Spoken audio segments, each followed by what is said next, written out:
তাহলে C E G E C D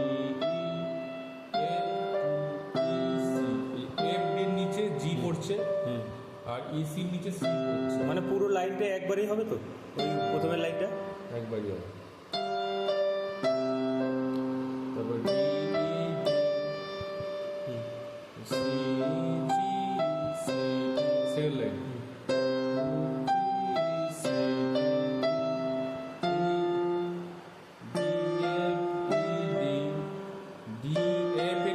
পড়ছে F এর নিচে জি, কোথায়?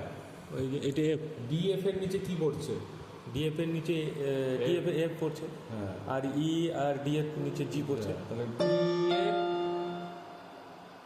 ইডি আর এই সি এর নিচে কি পড়ছে? সিইজি, তিনটে একসাথে, এই যে সিইজি বাহাতে বাহাতে, আর না হলে শুধু সি। তাহলে কি হচ্ছে?